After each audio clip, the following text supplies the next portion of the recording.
Spain के Barcelona शहर में गजा युद्ध के खिलाफ हजारों लोग सड़कों पर उतर आए। हाथों में फिलिस्तीनी झंडे और फ्री फिलिस्तीन के नारे लगाते प्रदर्शनकारी इस्राएली कांसुलेट की ओर बढ़े। शुरुआत में माहौल शांतिपूर्ण था, लेकिन कुछ ही देर बाद भीड़ में से कुछ समूहों ने बैरिकेड्स पर आग लगा दी, दुकानों के शीशे तोड़े और सड़कों पर अफरा तफरी मच गई। देखते ही देखते शहर के कई इलाकों में धुआं फैल गया और पुलिस को हालात संभालने के लिए बल प्रयोग करना पड़ा। कुछ दिन पहले कुछ यही हाल इटली के कई शहरों में भी देखा गया था। प्रधानमंत्री जॉर्जिया मेलोनी से लोग लगातार आवाज उठाते रहे कि गजा के लिए उन्हें भी कुछ करना चाहिए, लेकिन ये अब स्पेन में पहुंच गया है। स्थानीय मीडिया रिपोर्ट्स के मुताबिक पुलिस ने कई प्रदर्शनकारियों को हिरासत में लिया है।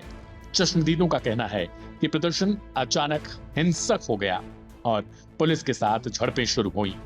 यह प्रदर्शन फिलिस्तीनी समर्थन और इस्राएल के गाजा पर हमलों के विरोध में किया जा रहा था। कई जगहों पर आगजनी और तोड़फोड़ की घटनाएं भी देखने को मिली, जिससे शहर की सड़कों पर तनाव का माहौल बना रहा। इन प्रदर्शनों को स्पेन के कई छात्र संगठनों और ट्रेड यूनियनों का समर्थन प्राप्त था। प्रदर्शनकारियों का कहना था कि यूरोप अब चुप नहीं रह सकता। गजा में जो हो रहा है उसके खिलाफ सशक्त आवाज उठानी पड़ेगी। उन्होंने इस्राएल की कार्रवाई को मानवता के खिलाफ अपराध बताया और कहा कि अंतर्राष्ट्रीय समुदाय को फिलिस्तीन के लिए न्याय सुनिश्चित करना चाहिए। स्पेन की सरकार खुद गजा को लेकर काफी सख्त रुख अपना चुकी है। प्रधानमंत्री पेड्रो सांचेज ने हाल ही में कहा था कि शांति का मतलब भूल जाना नहीं हो सकता, न्याय जरूरी है।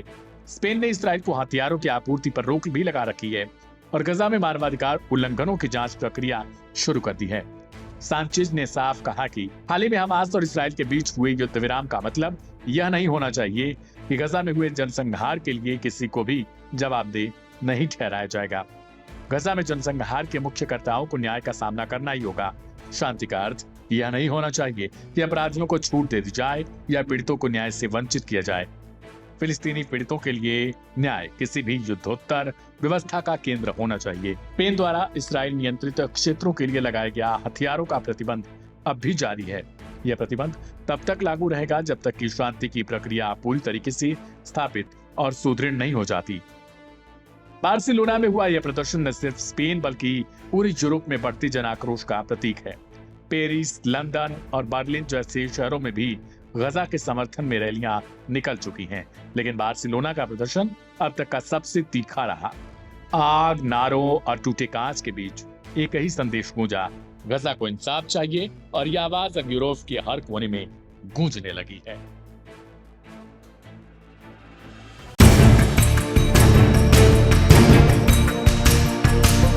हमास और इजरायल के बीच चला युद्ध 2 साल बाद थम चुका है। युद्ध के थमने के साथ ही बंधकों की रिहाई भी हो चुकी है।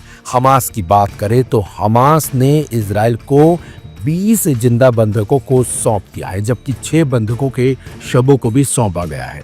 हालांकि पहले जो 4 बंधकों के शव सौंपे गए थे, उन्हें लेकर इजरायल की तरफ से दावा किया गया है कि उन 4 में से एक शव फिलिस्तीनी नागरिक का है, जो इजरायली बंधक का नहीं है। हमास ने मंगलवार रात गाजा सिटी में रेड क्रॉस को 4 शव दरअसल सौंपे थे। इन्हें बाद में इजरायली सेना को सौंप दिया गया। इजरायली अधिकारियों ने बताया कि इन शवों की पहचान हमास की ओर से नहीं की गई थी। शवों को सौंपने की प्रक्रिया उस समय हुई जब इजरायल ने हाल ही में लागू किए गए युद्ध विराम का उल्लंघन करने के लिए हमास पर गंभीर आरोप लगाए थे। इजरायल ने कहा था कि उसने मारे गए बंधकों के शवों को रोक कर रखा है।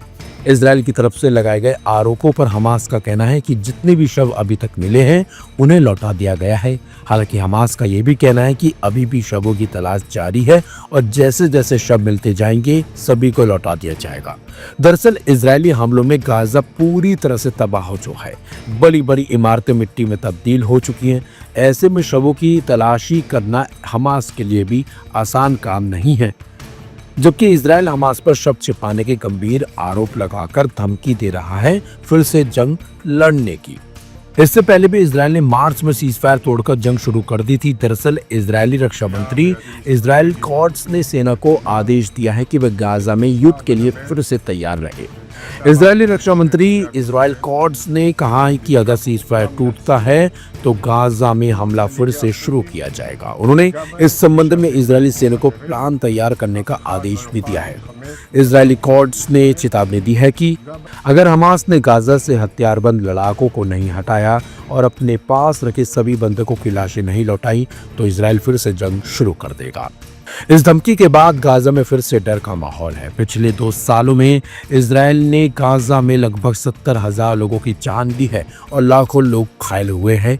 इस जंग में इजरायली हमलों की वजह से गाजा में भूखमरी और कई तरह की गंभीर बीमारियां भी फैली हैं।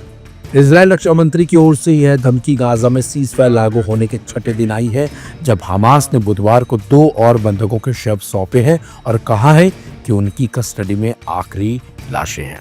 इजरायली रक्षा मंत्री इजराइल कॉट्स ने बुधवार को चीफ ऑफ स्टाफ और सीनियर मिलिट्री अधिकारियों के साथ एक मीटिंग की थी। इस मीटिंग में इजराइल कॉट्स ने सेना को निर्देश दिया है कि अगर इजराइल गाजा में अपना अभियान फिर से शुरू करने का फैसला करता है तो हमास को हराने के लिए एक पूरी योजना तैयार की जाए। वहीं अमेरिकी राष्ट्रपति डोनाल्ड ट्रंप ने भी हमास को धमकी देते हुए कहा है कि अगर वे हथियार को नहीं छोड़ते हैं तो अमेरिका जबरन हथियारों को उनसे छीन लेगा। ट्रंप के इस बयान से गाजा में हिंसा बढ़ने का डर अब बना हुआ है और एक बार फिर मिडिल ईस्ट में हालात बिगड़ने का खतरा मंडराने लगा है।